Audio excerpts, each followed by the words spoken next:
This episode of AskJay is brought to you by Netflix. You're interested in startups, but you don't know where to start yourself. Coming up. I'm Jay Adelson, and I'm the founder and chairman of Revision 3. I've started and built a number of companies. My goal in this show is to pass on some of the knowledge from my experiences to you, the budding entrepreneurs, and hopefully leave you with some words of wisdom.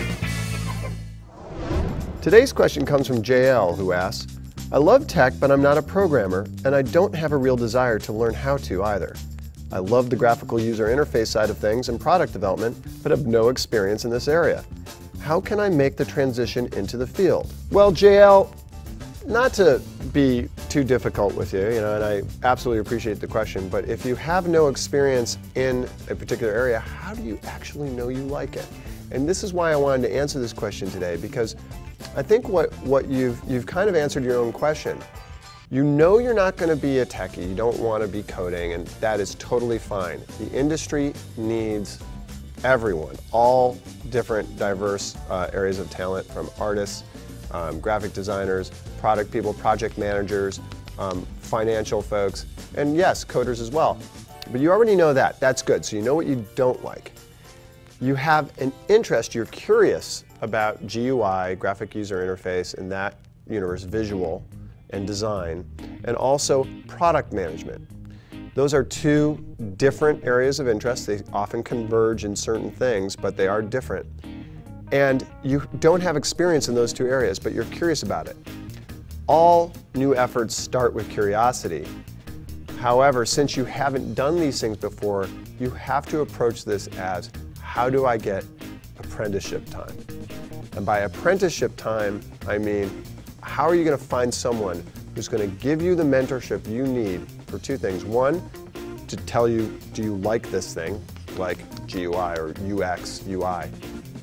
And two, the skills you need to actually advance. So do you like it? Is it something you want to proceed? And give you the skills to advance. And to achieve those things, you have to start at the ground floor. Starting at a startup probably doesn't make a lot of sense for you to go into GUI and product on day one. It would make more sense for you to join maybe a medium-level startup, a startup that has 10, 20 people or something, that has a leader or a mentor available, and you can take a junior role working for one of those people and learn what it's like. I've said in the past, what's great about startups is you get to try things that you've never tried before. It's true. But if you're really coming in from zero, I would recommend finding someone else first to learn a little bit of the trade from. I think in the old days that was common. Today we sort of skip ahead, and it's definitely worth it to get that experience. And no learning, no books, no school can replace the experience of working for a great employee who has those skills. So in a minute, let me talk about the tricks to that ground floor first job in a startup and how to find it. But first I want to thank our sponsors. This episode of AskJay is brought to you by Netflix. Netflix streams TV shows and movies directly to your home, saving you time, money, and hassle. And as a Netflix Unlimited member, you can instantly watch TV episodes and movies streaming directly to your PC, Mac, or right to your TV with your Xbox 360, PS3, or Nintendo Wii.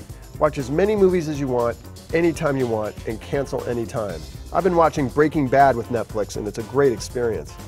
For a limited time, get a free 30-day trial membership. Go to www.netflix.com/AskJay and sign up now.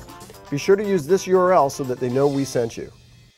So you're curious about GUI, say, and you want to start on the ground floor someplace. You have no experience, your resume is basically flat. Maybe you went to school for it, maybe you didn't, and you want to figure out how to really start in this area.